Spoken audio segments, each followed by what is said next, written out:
मरहबा collection mall, readymade कपड़ों का भरपूर खजाना, jeans pant, T shirt, cargo pant, night pant, बच्चे और बच्चियों के लिए अच्छे खूबसूरत और उम्दा ड्रेस। पता याद रखें, जमुर हाई स्कूल मेन रोड, जैतून हजीन मस्जिद के पास, मालदा चौक, मालेगांव। कल महाराष्ट्र हुकूमत होम डिपार्टमेंट ने मालेगांव शहर के अंदर रोहिंग्या मुसलमान, बांग्लादेशी मुसलमान बसते हैं, इस तरीके का जो इल्ज़ाम मालेगांव शहर के में आकर कुछ नेताओं ने लगाया और कल सरकार ने एसआईटी का गठन किया और एसआईटी के अध्यक्ष, कमेटी के अध्यक्ष नासिक रेंज के आईजी साहब को बनाया। एसआईटी आमतौर पर बहुत बड़े प्रकरण के अंदर या बहुत सीरियस मैटर के अंदर बनाई जाती है, लेकिन ये मालेगांव शहर के अंदर एसआईटी का बनना, यानी आगे का जो भविष्य है, आगे का फ्यूचर है शहर का, कुछ खतरे की घंटी मुझे नज़र आ रही है। बहरहाल इस ताल्लुक़ से मुझे आज ज़्यादा कुछ बोलना नहीं है।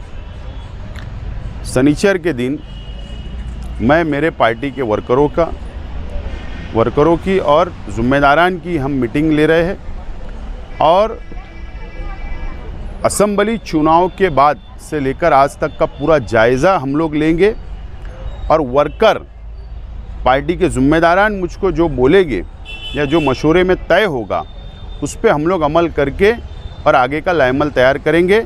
आज एसआईटी या किसी ने इल्ज़ाम लगाया उस ताल्लुक़ से हम चर्चा करने वाले, इसलिए आज मुझे उसके ऊपर कुछ बोलना नहीं है।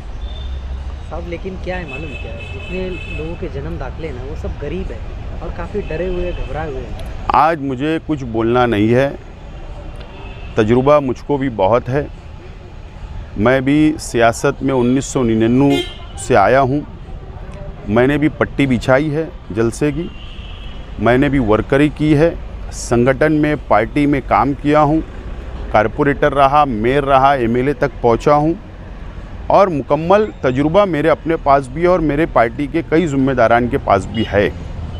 हम अच्छा जवाब दे सकते हैं, हमको समझता है, लेकिन आज मैं अकेला फ़ैसला लेने वाला नहीं हूँ। मेरे पीछे हज़ारों लोग मेरे कार्यकर्ता हैं, मेरे पार्टी के ज़िम्मेदारान हैं।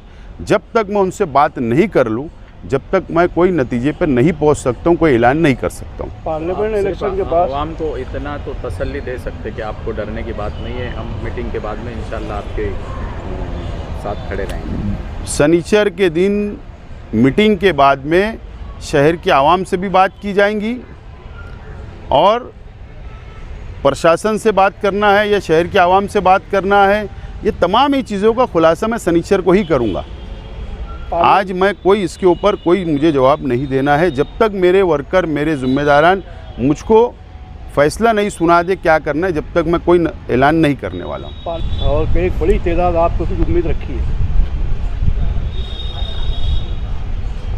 ऐसा है कि पार्लियामेंट के इलेक्शन के बाद से मैं देख रहा हूँ सबकी एक्टिविटीज़, पार्लियामेंट मेंबर आ रहे हैं, वो अपना प्रेस ले रहे हैं और भी लीडरान अपनी अपनी प्रेस ले रहे हैं। मैं सबके ऊपर नज़र है ना। सिर्फ बयानबाजी से, सिर्फ प्रेस कॉन्फ्रेंस से या यूट्यूब चैनल के ऊपर बयान देने से मसले का हल वल है नहीं, कोई हल वल है नहीं। जो शहर की आवाम ने पार्लियामेंट के इलेक्शन के वक्त जो कुर्बानी दी है, इसी को कुर्बानी बोलते हैं, अपने आप को दांव पे लगाया है, तो ये जिम्मेदारी एमपी की भी है और उनकी पार्टी के वरिष्ठ नेताओं की भी है कि मुदाखलत करे। वोट मांगने के लिए तो बहुत लोग आए, लेकिन शहर संभालने कौन आएगा? ये सवाल मेरा आज मेंबर ऑफ पार्लियामेंट से है। सिर्फ वो प्रेस कॉन्फ्रेंस ले लेना, सफाई दे देना, शहर के आवाम को थपथपा देना, ठीक है, 5 साल तक थपथपा सकते हैं, फिर जब इलेक्शन आएगा, फिर शहर के आवाम फैसला करेंगे और हमारे जैसे लोग भी उस वक्त तो सोचने वाले।